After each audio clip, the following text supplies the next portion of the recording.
Hey folks, welcome to the Neo4j live stream. My name's Will, and this week we are continuing on with the Fullstack GraphQL Book Club series.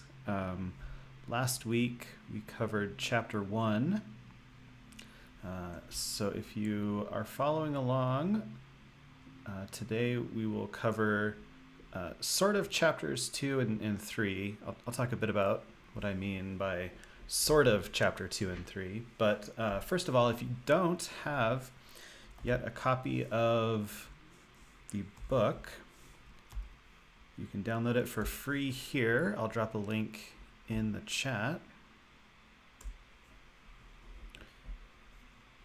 And so we're working through the chapters and exercises of this book, Fullstack GraphQL Applications with GrandStack. This book is published by Manning, and we are working through a free 3-chapter excerpt of it that is sponsored by Neo4j. So Neo4j has sponsored this book to provide 3 chapters for free. So if we look at the full here's the full table of contents for the book, which I'll drop in the chat. So this book is out in early release.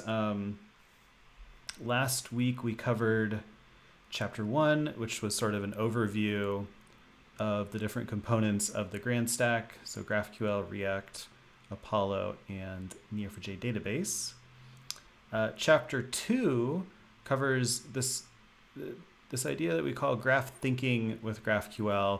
Really, this is about taking business requirements for an application and how do you model that in a graph, and then how do you go from a graph model to implementing a GraphQL API using Apollo server. In chapter 2, just uses mock data. And then in chapter 3, we take a deeper dive on Neo4j, looking at the Cipher query language, how to use client drivers, the Neo4j tooling that we use, including Neo4j Desktop and Neo4j Browser to build applications. So chapter 2 is not included, though, in the excerpt ebook that we're working with. So we're going to sort of skip over chapter 2, but I actually kind of combine some of the concepts today, which I think will be okay. Now, if you remember last time, we actually talked quite a bit about this concept of graph thinking with GraphQL, and we went so far as to take the business requirements.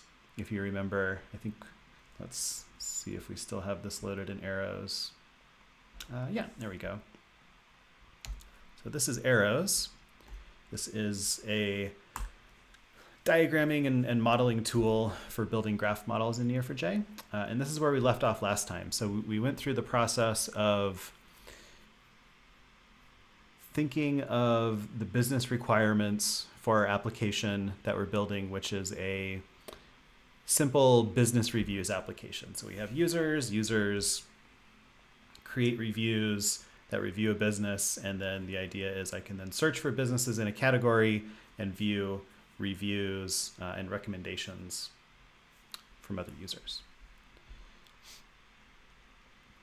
So we went through the business requirements of our application, which were things like, as a user, I want to be able to search for businesses by category. As a user, I want to view personalized recommendations of a business based on my reviews, based on the categories that I'm interested in, that sort of thing.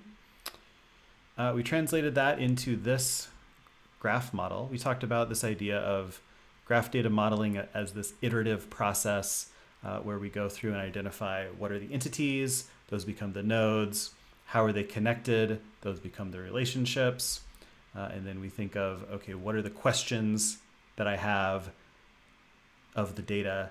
Can I think of a traversal through the graph that answers my question? If I can, and if I can do that for all of the business requirements of my application, then this model looks pretty good and we're ready to start implementing our application. If not, then we might want to make some iterative adjustments to our model to take those into account. And so we looked at the idea of adding categories and talked about should category be modeled as a property or a node, that sort of thing. So if you missed that and you're interested in this idea of graph thinking and graph data modeling, definitely check out last week's stream, which you can find the recording of in the Neo4j YouTube channel. Okay, and then last week we actually then went a step further and translated these into GraphQL type definitions, which we'll talk more about today. We looked a little bit at React in chapter 1. And then the other thing we did is we looked at a sample GraphQL API. So this demo API, which is running here at movies.grandstack.io. I'll link that in the chat as well. And we went through the exercises from last time where, actually this is, I think, the last exercise that we left off on, which is find the movie with the highest IMDb rating. We had to figure out how to filter out movies that had a null IMDb rating value, and so on. So we learned how to write GraphQL queries, how to use GraphQL Playground, inspect the documentation for the GraphQL API. And then we also took a look at Neo4j. So we looked at Neo4j Desktop and how to create databases, how to write Cipher queries. I think we looked at a data set from OpenStreetMap, which, by the way, is available on Neo4j Sandbox if you're interested in specifically the one we looked at last time. Here's the link for that in Neo4j Sandbox. And I think we looked at writing Cipher queries for routing between points of interest in the OpenStreetMap dataset. Cool, so that's what we covered last time. What are we going to do today? Well, if we look at chapter 2, so chapter 2 we're kind of skipping. We actually, I think, went a bit further last time than, or maybe a bit more in depth than what the book covers. So I think we've actually covered a lot of the concepts from chapters 2 and 3 already. But that's fine. Since we're skipping chapter 2, I think the goal for today, what we'll try to do is take a data set in Neo4j. So we'll start with a sample data set of businesses and reviews. And we'll learn how to write some Cipher queries to query that database. And then what I want to do is see how to use the JavaScript client driver for Neo4j. So oftentimes when we're writing applications, we don't actually want to use tooling like Neo4j Browser. Instead, we want to use the client drivers to actually in the language that we're interested in, if that's JavaScript, Python, Java, .NET, whatever it is. And we want to be able to talk to the database, connect to the database, and query the database that way using our client driver. So today we'll look at how can we query this database using the JavaScript driver for Neo4j. And then I want to go a step further and picking up some of the concepts from chapter 2 that we're skipping, see how we can use Apollo Server to build a GraphQL API that uses the Neo4j JavaScript driver to query Neo4j. So that'll be the goal for today. Chance says hello, everyone. Hi, Chance. Where are you joining us from today? Okay, so let's go ahead and dig in that case. So we'll jump to chapter 3. So chapter 3, this is a bit of a deeper dive on Neo4j, the property graph data model, which we talked about quite a bit last time. This idea of nodes. Nodes have labels that group nodes. and relationships that connect them. And we store properties as the attributes. Those are the individual attributes that we store as either properties on nodes or relationships. We talked a little bit about Cipher last time, so we'll go a bit deeper in Cipher this time. And then also in Chapter 3, we introduce client drivers for Neo4j. So Chance is calling in from Kenya. We've got Zoltan from Hungary. Great. Welcome. Thanks for joining. So let's see, in our section on Neo4j Overview, I think one concept that is important to think about is the differences of a graph database with other databases that you may be familiar with. In my mind, there are several differences, of course, but in my mind, the data model that you're working with is one of the most prominent, right? So in a relational database, the data model that we work with consists of tables and relations, basically foreign key references, how those tables are connected.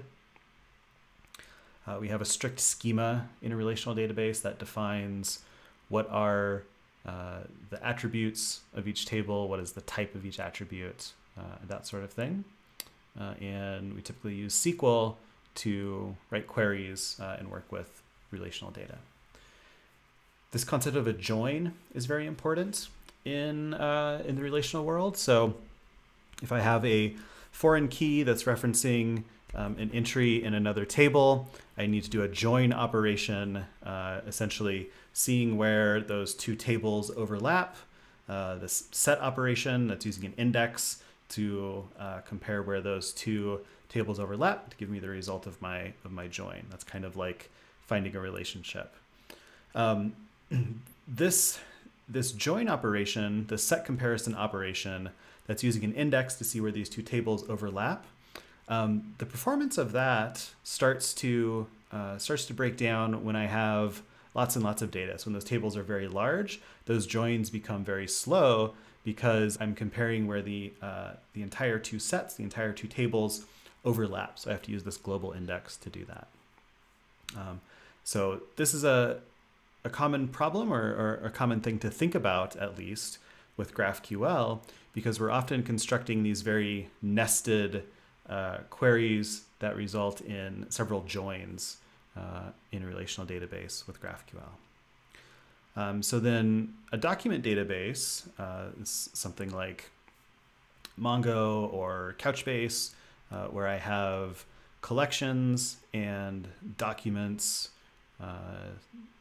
Another term generically for this is, I think, NoSQL. When people think of NoSQL databases, they're often thinking of document databases. That's not quite a perfect mapping. There's also key value stores and things like that out there, but that's maybe, I think, most of the time what folks are thinking of. And in a document database, you may reference another collection type with an ID in the document. So then your application is then responsible for resolving those IDs and making another query to the collection to do that equivalent of a join, or you may just embed that additional information in the document, which results in sort of duplicating that. So for example, if you have maybe a document of blog posts and you have information about the author, you can either have a separate author collection or you can embed all of the author detail information in each blog post document and duplicate that in each document. Then we come to graph databases like Neo4j, where we're using the property graph model, which we've talked about a bit already. So I won't go into too much detail there. We have nodes. These are the entities, the objects connected by relationships. Relationships are a first-class citizen of the database. So these relationships are persisted and part of the data model.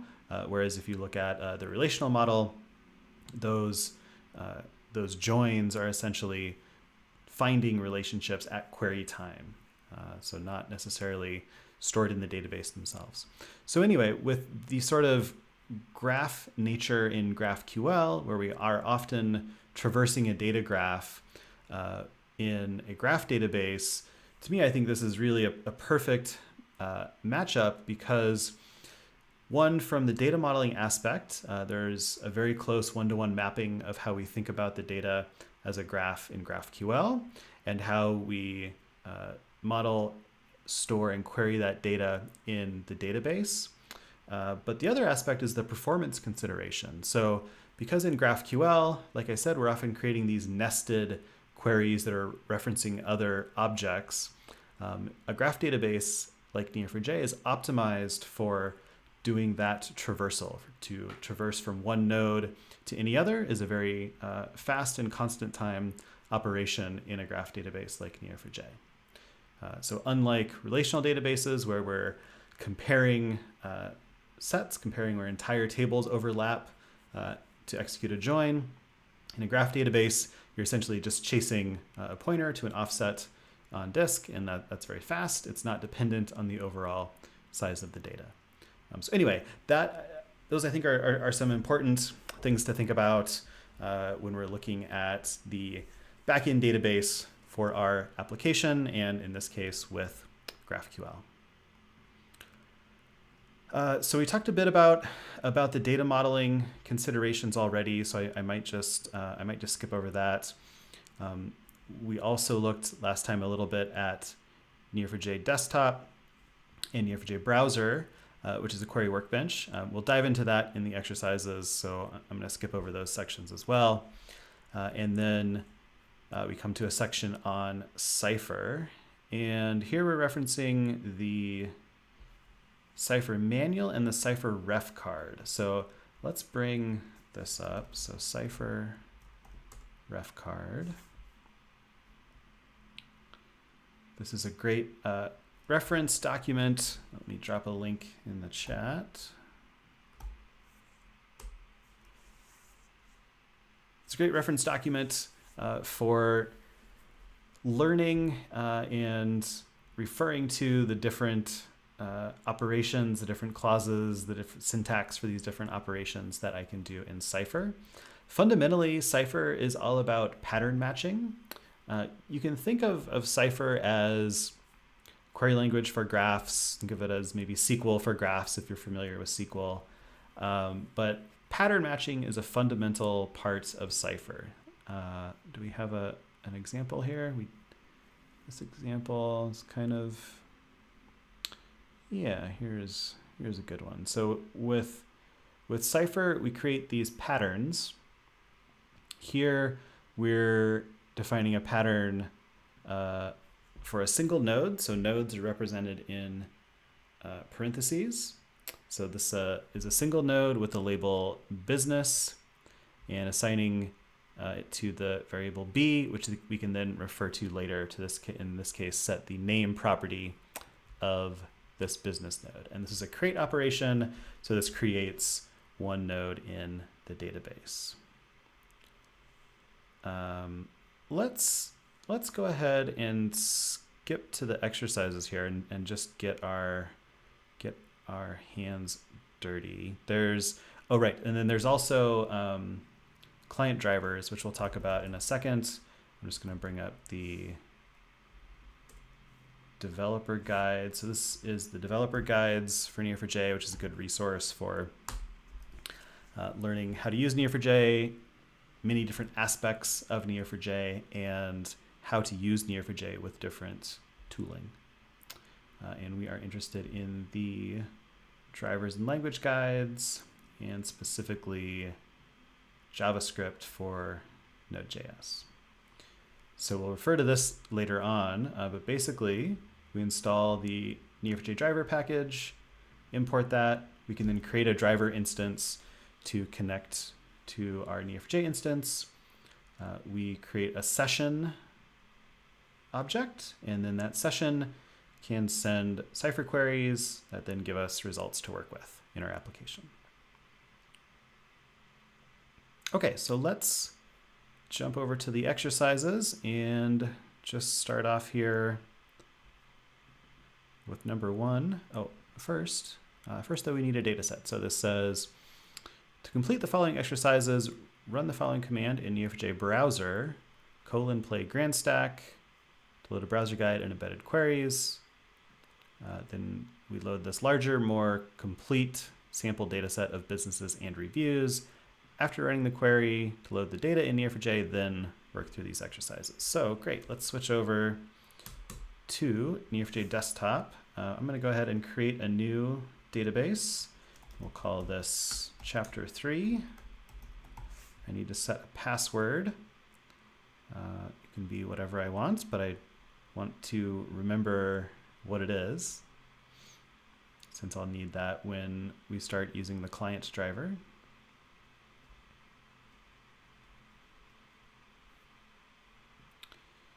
And let's say run this command, play GrandStack.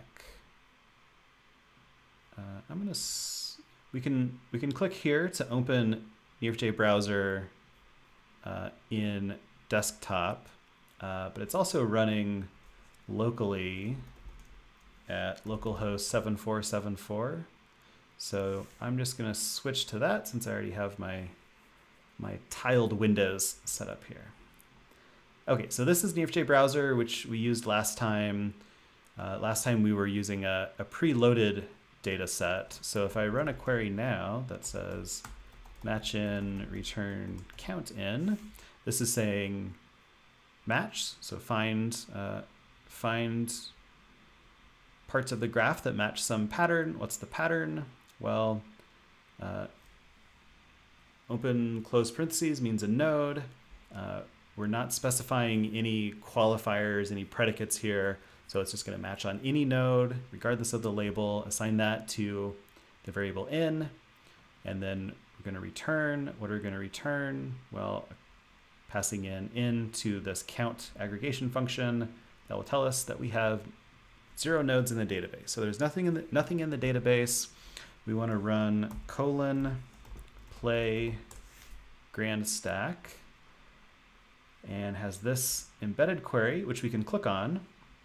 And if I hit escape, I can get the full view of the query. What's going on here? Well, this is loading a CSV file that has some sample data, and then creating data for each row. In this case, we're creating businesses, users, reviews, connecting those businesses and reviews, and categories as well. So we'll run that. It says, okay, you've now created 36 nodes, 100 and some properties, 41 relationships. Great. So now we've got some data, and we can start working through our exercises. Okay, first off, run the command call db.schema to inspect the data model. What are the node labels used? What are the relationship types? So call db.schema, in this case we'll do visualization since we want the visual representation of it. There's also, I think, a tabular view as well, but let's look at this visual representation of it. So here's our data model that we're working with. We have user nodes. So in other words, nodes with the label user. So label is a way that we group and categorize nodes. So we have user, review, business, category. Okay, those are our labels. The other question, what are the relationship types? So every relationship in Neo4j has a single type and direction. So we have route, which connects users to reviews. We have reviews, that connects reviews to businesses. And in category, that connects businesses and categories. Okay, cool. That is number one. Number two, I zoom in a little bit. There we go. Write a Cipher query to find all the users in the database. How many users are there and what are their names? Okay, so we're going to write a match. Make this a bit bigger too. This is going to be a match statement. So match is find some pattern and then return something. So what's the pattern? In this case, we're going to look for nodes. So we start with a open and close parenthesis. That's find me a node pattern. And then colon user is sort of a filter here. We're saying only find nodes with the label user. And then we want to be able to refer to those user nodes later on. So we'll add the variable u, and then let's return u. So find all user nodes in the database and return those. It looks like we have 4 users. If we click on these, we can see the properties. So a user has a name and a user ID. We also have this internal ID. This is just the internal Neo4j ID, which is not something we want to use in some external system. It's just sort of like telling us where on disk this node record is stored. Okay, so great. Those are the users. We can also double click on these to start to traverse out to see what are the reviews this user has written, what businesses, what category, what are other businesses in that category. So we can sort of visually traverse through the graph that way. But the next part of our question is, how many users are there? Well, if I run this again to clear this, I can see there's 4. I can count those. That's probably not good enough. I think we want to write a Cipher query to do this. So we saw this count function earlier. So count is this aggregation function. So we can say match all the users, then return the count, and there's 4. Okay, great. So that's how we do aggregations. The next part is, what are their names? So in this case, let's, instead of returning an aggregation function, we will refer to the property. So return u.name. So for every user node, return the name property in just that. So now we get a tabular result. So in Neo4j Browser, we can return nodes, relationships, paths, or we can just return tabular data with properties. Okay, number 3, find all the reviews written by the user named Will. What's the average rating given by this user?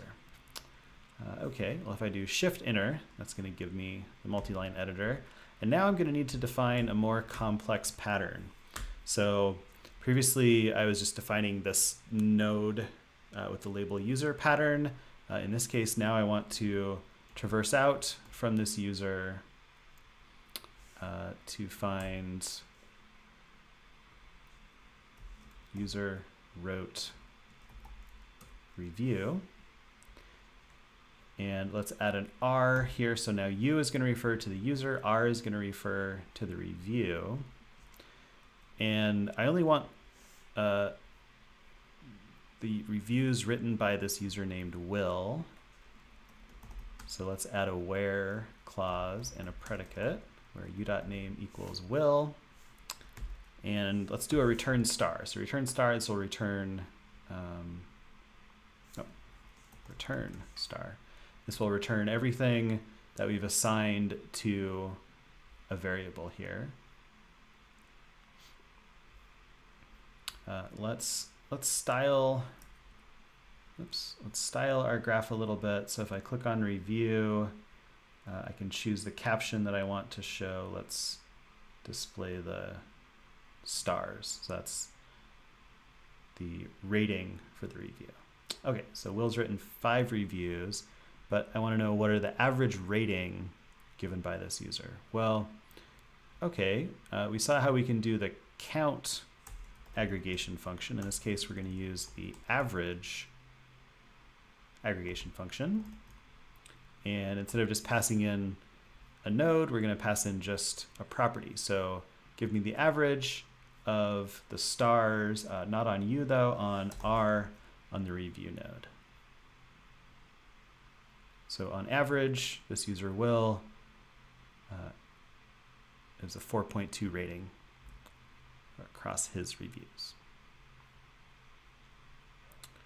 Okay, next up, find all the businesses reviewed by the user will. What's the most common category? Oh, okay, so this, let's start with the query we had previously. So find all the businesses reviewed by the user will. So we've got the reviews. If we go back to our model, we scroll down here a little bit, we've gone from the user to the review. Well, now we just need, again, a bit more complex graph pattern. And we can say go from the review to the business. So one thing that's really nice about Cipher is we can define these arbitrarily complex graph patterns, and they're fairly straightforward to construct using this sort of ASCII art notation. I can also move up my predicate in curly braces here, and I can say name will and remove this.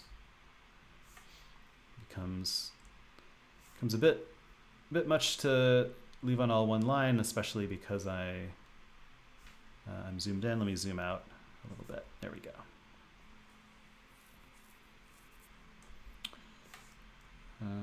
Okay, so that will give me all of the businesses that this user will has reviewed. But now, so let's return star here, and we can see all of these. So here's this user will, here's the reviews, and here's the businesses. So he's written a review of this business. If we click on the business, we can see we have the address, the business ID, city, location, which is the latitude and longitude, the name of the business, and the state that it's in. Now, if we traverse out from these business nodes, we see the category. And that is what we're after in this case. It's asking us the category. So we actually need to add a little bit here to our pattern. So now we need to say business in category. So now we traverse out to the category. Okay, so now that's the subgraph we're working with. Now we're out to the categories. And the question is, what are the most common categories?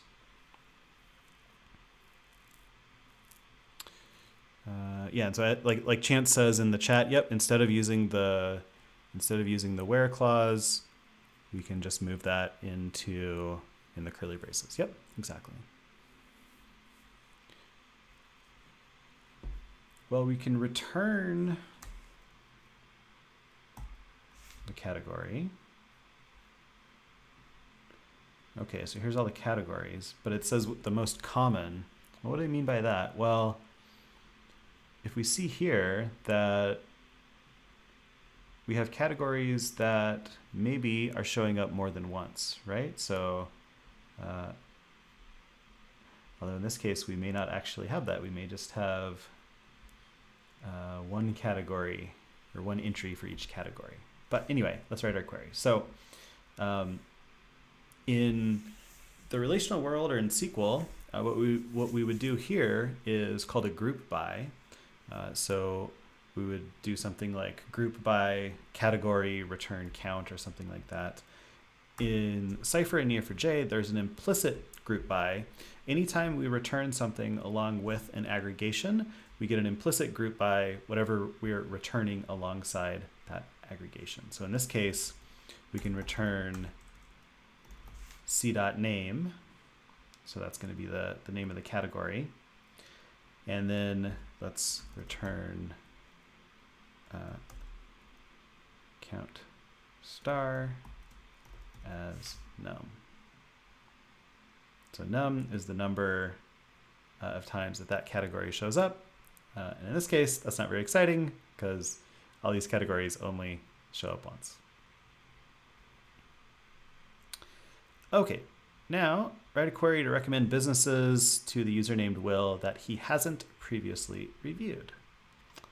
Okay, cool. So in this case, we've got all the way to the category. So we know what categories of businesses Will likes. So a recommendation query might go something like this. So C now in the second match is referring to the category of businesses that this user has written reviews of. So let's find other businesses in that category. Call that rec. But we want to say where not exists, because we don't want to recommend a business that Will has already reviewed. So where this pattern, where that Will wrote a review,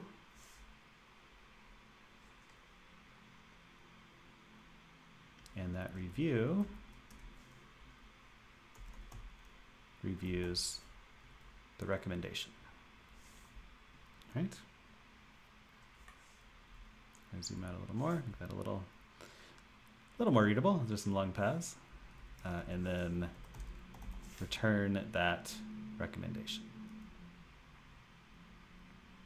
Okay, so here are 3 businesses that this user might be interested in. Hanabi, which is a ramen restaurant, and Imagination Brewing, which is a brewery. So this is a fairly simple recommendation where we're looking at the categories this user is interested in, finding other businesses that are in that same category. We could make this more complex to include comparing the ratings of other users. So what users have similar ratings to this user Will, what businesses are they reviewing, and so on.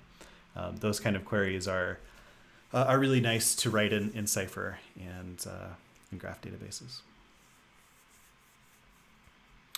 If you're interested in learning more about those type of recommendation queries, there's a Neo4j sandbox instance called Recommendations, which has the movie lens dataset, so a dataset of I got like 100,000 user ratings of movies, and then some movie data information, and shows how to generate recommendations. So I'll link, that's just use case recommendations. So I'll drop a link to that as well. Okay, cool. So that is all the exercises from chapter 3. Now, what I want to do though is see how we can use Apollo server, which we talked about just kind of briefly last time. Yep, here's the docs. Link these in the chat.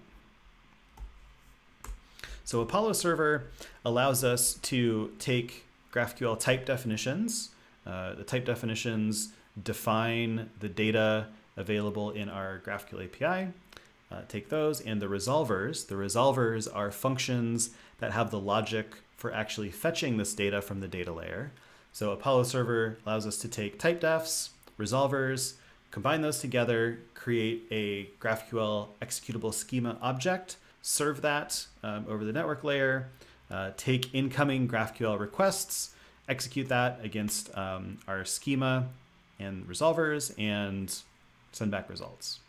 Apollo server also has some functionality for hooking into to middleware, for using different network layers, different frameworks. By default, I think we use Express with Apollo server, but there's also like a Lambda version or different HTTP frameworks that we can use.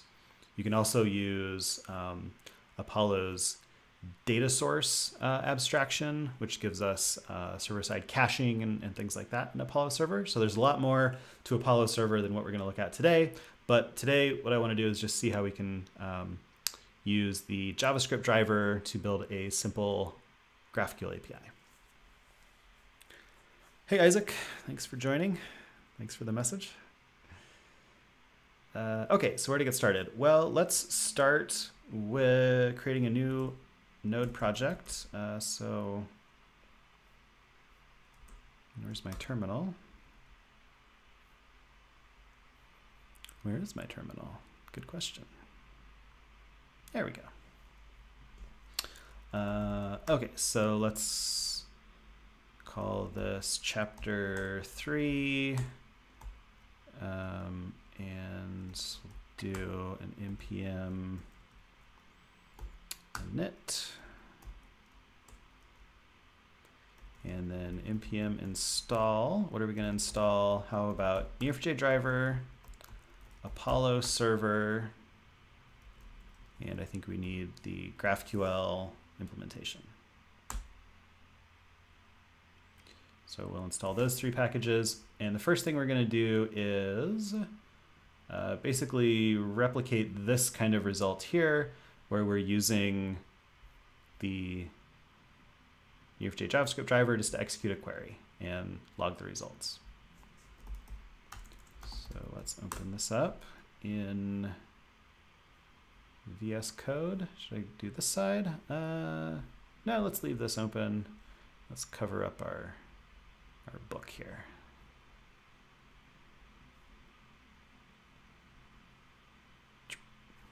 And let's get a terminal. Make that a bit bigger. And create index.js. Okay, so first, let's pull in Neo4j driver. Let's go ahead and pull in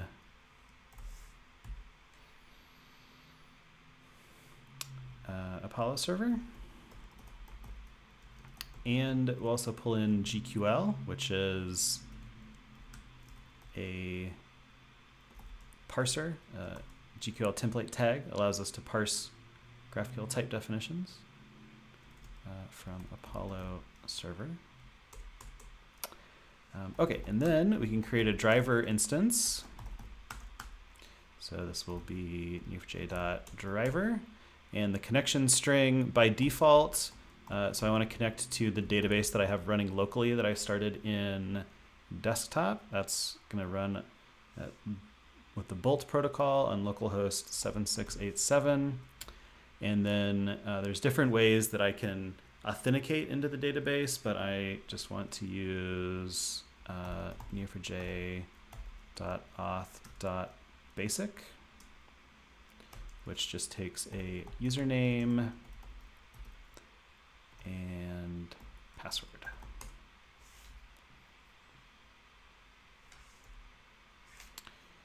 Okay, great.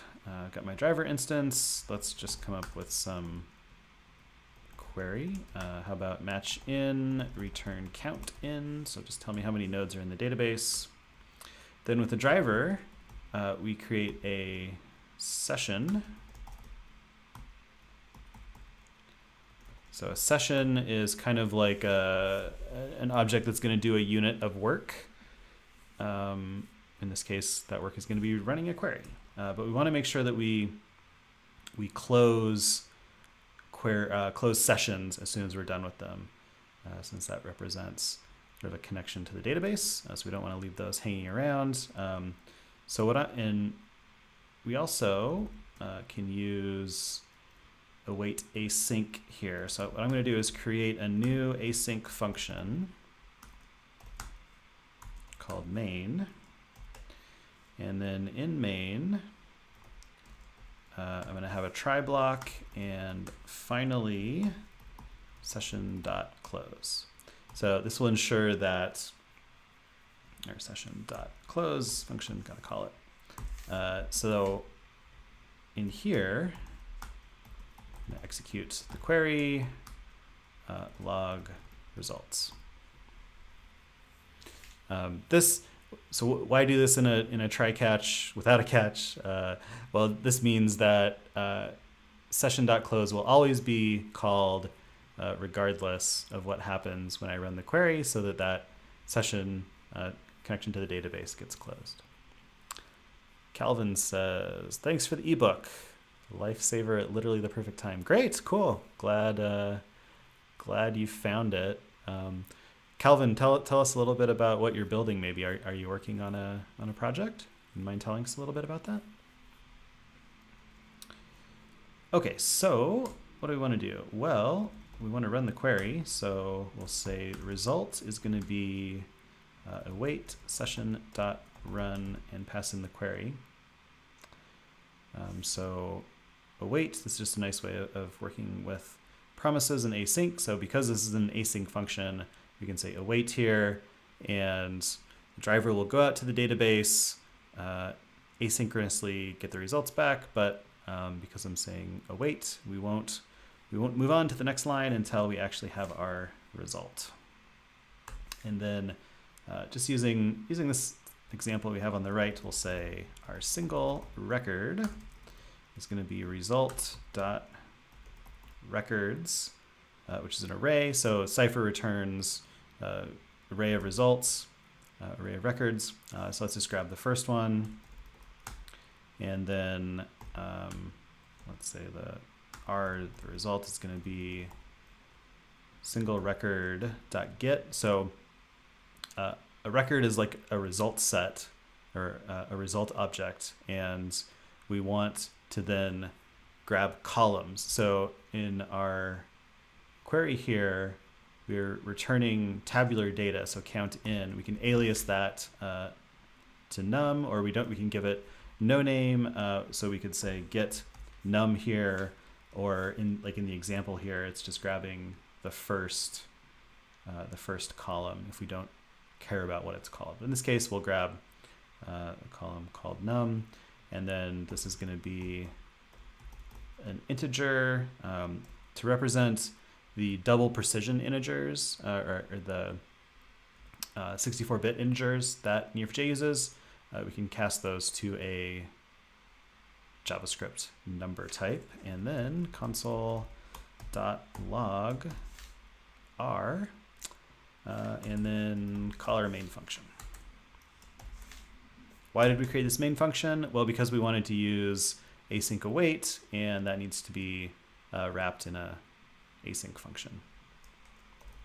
So let's run this node index.js. Is this going to work? No.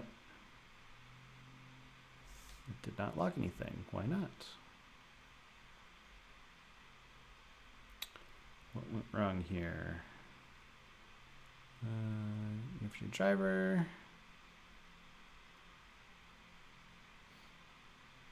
We have our query. Result.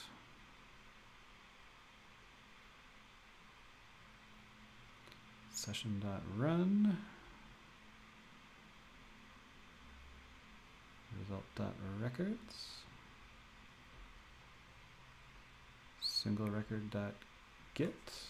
We do return a named column, don't we? Oh, there we go.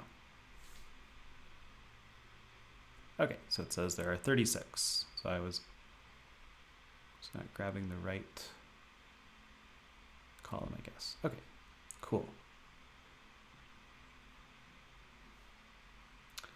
So we have 36 nodes in the database.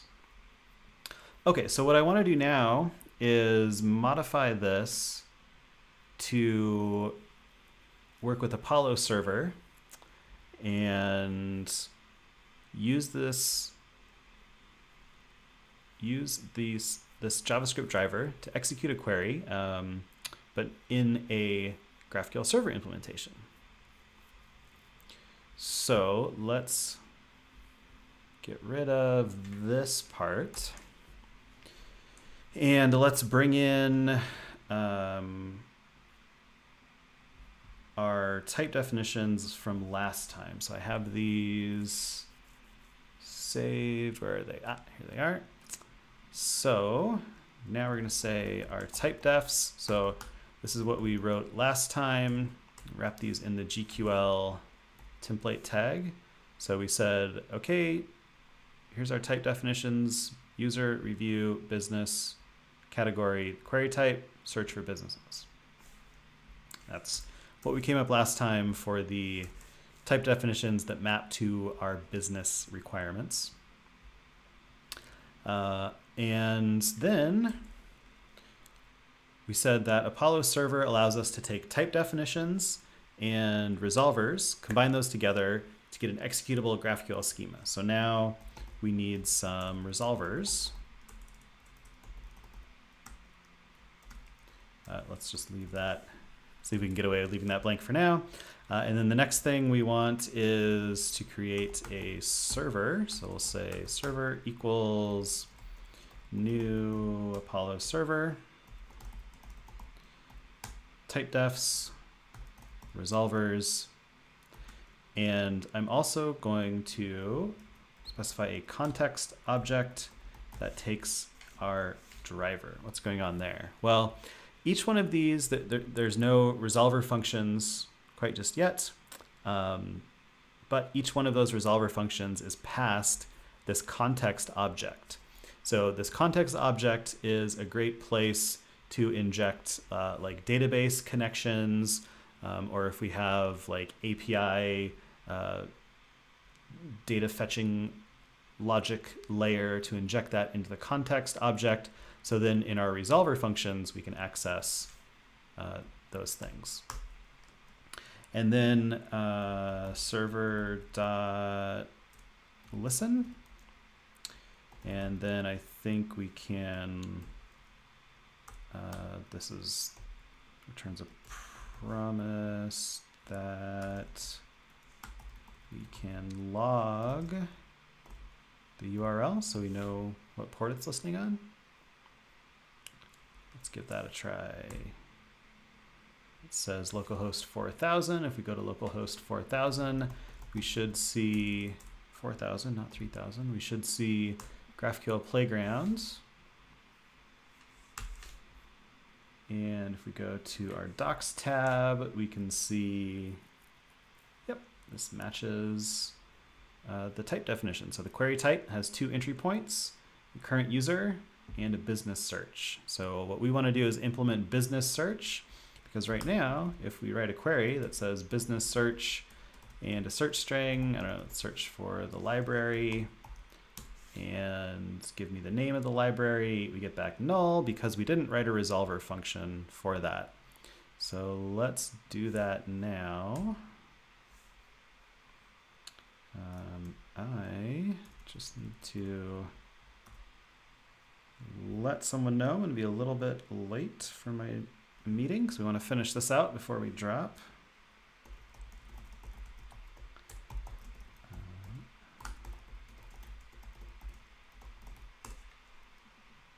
There we go.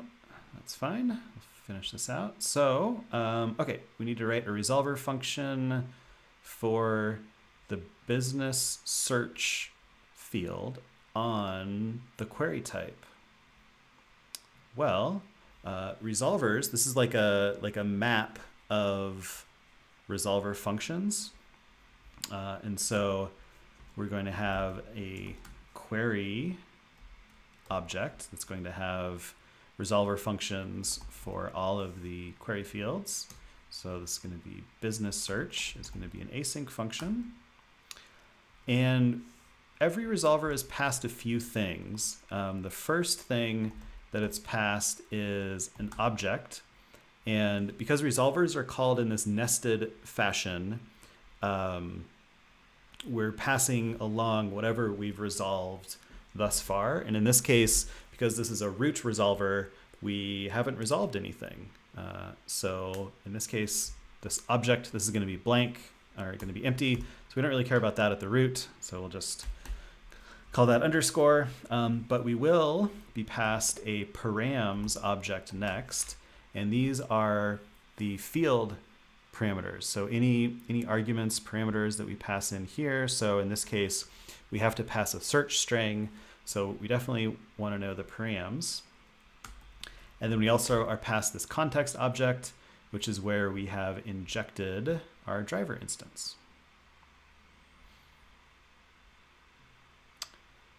Okay, cool. So now this is going to be a function. Let's format this so it's a little readable. Cool. Okay. So the first thing we'll do is write our query. And now in most cases, you're probably going to want to like have some data abstraction layer, so you're not actually writing queries inside your resolvers, but this will work for us. We'll say match business where b.name contains search string. Return b. What is this saying? This says, let's make this a little wider. Let's go maybe half and half here, something like that. There we go. So this says find business nodes where the name has this value, search string. So this is a parameter in Cipher. And where is that going to come from? That's going to come from the params object that's passed into our resolver, which is going to be this search string when we write the GraphQL query. Okay, so that's the query that we want to run. Next, we need to create a session object. So context.driver is where we injected the driver. Call the session function to get us a session connection to the database from the connection pool, and then we'll put this in our try block. So in the finally block, we can say session.close, and then in the try, let's say results equals it's going to be await session.run. Now I'm using session.run as kind of just an easy implied way of dealing with transactions in Neo4j. There are these things called transaction functions that actually have things like retrying from the client and actually refetching the routing table if we're working with a Neo4j cluster. So in a production application, we don't want to use this session.run. Instead, we want to explicitly work with transaction functions so we can control the transaction a bit better, but this is a nice convenient way to work with this in our case. So we're going to say session.run, the query, and then the next thing we pass in are the parameters. And in this case, we said what search string is going to be params.search. So that's the search argument here in the params object that's passed into our resolver. Okay, so that gets me results. And then what I want to return from this function, well, B is going to be a node object. So there's a specific class and type called a node with a JavaScript driver that has properties and metadata and other things. And what I want to return is basically just grab all the properties into a JavaScript object and return that maps up to this structure. So what I'm going to do, I'm going to say return results.records. So for every record that's returned, map. So let's apply a function to that. So for every record, I want to record.get b. So b, this is the business node, so I'm returning b. And then I'm going to call dot properties on it. Dot properties, this is the JavaScript object representation of the node. So that basically just grabs all of the properties of the node and returns that. So let's restart our server. And now if we go back to GraphQL Playground on the right, and now if I run my query, I'm searching for library and it says, oh, yep, here's the Missoula public library. If I search for, I don't know, if I remove everything and just pass an empty string, I get all the businesses. That's fun. Okay, what about if I add categories? So categories is, or category, I should say, is an object that has just a name, but I get back a null here. So I'm not getting any data. Why is that? Well, remember in the database, categories are nodes themselves. So category is not stored as a property on the node. Rather, it's stored as a node itself. So I need to traverse from the business to the category. So how do we do that? Well, if we look at our type definitions here, the business type has a categories field. So I need to implement a categories resolver for the business type. So here's the query now for the business type.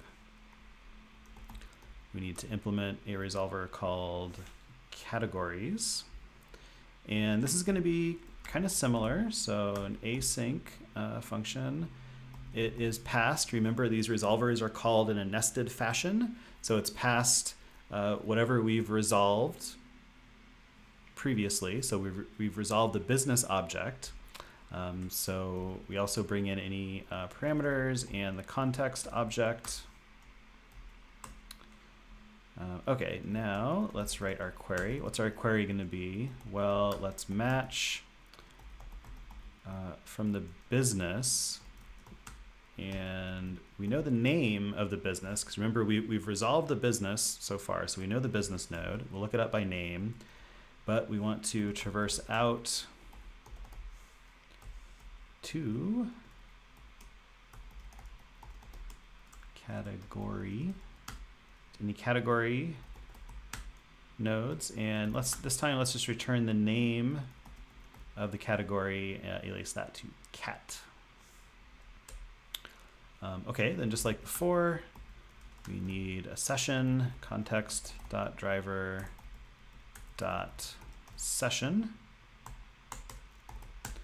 And in our try catch, so in the finally, session.close. And in the try here, well, results is going to be await session.run, pass in the query, and then we need to also be sure to grab the name value and pass that as a parameter. So name is going to be, in this case, business. So the business object that we've resolved already, and the name property of that.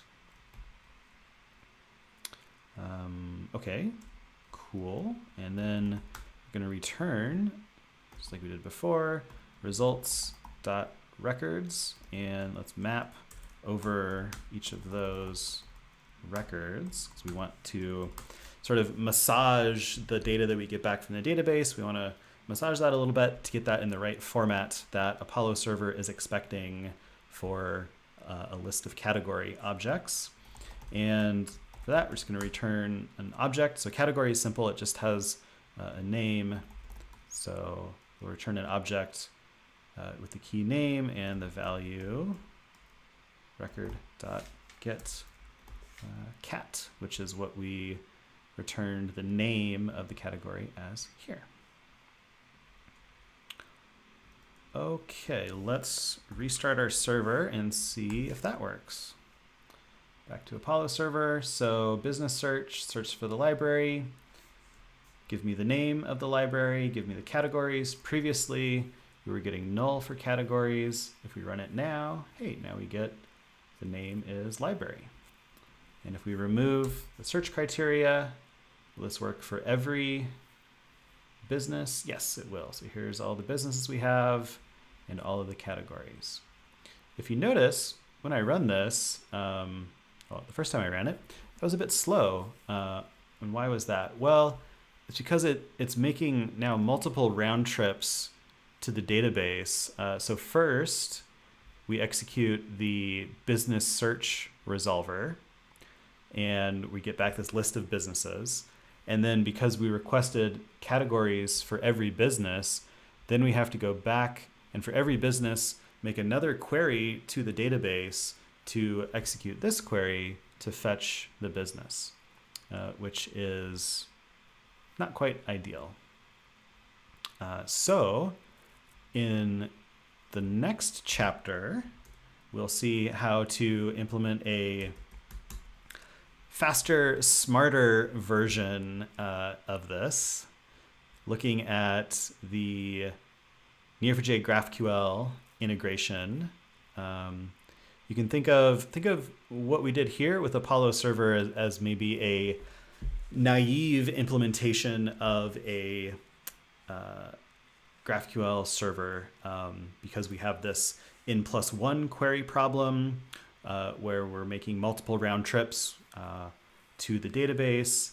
Instead, it would be nice if we could create a single query to send to the database for any arbitrary GraphQL query, GraphQL operation, really, that we're making. We just want to make one request to the database. And then also, writing these resolvers, this wasn't super fun. These look very similar. There's a lot of boilerplate here. I would prefer not to have to write this for every type in every field.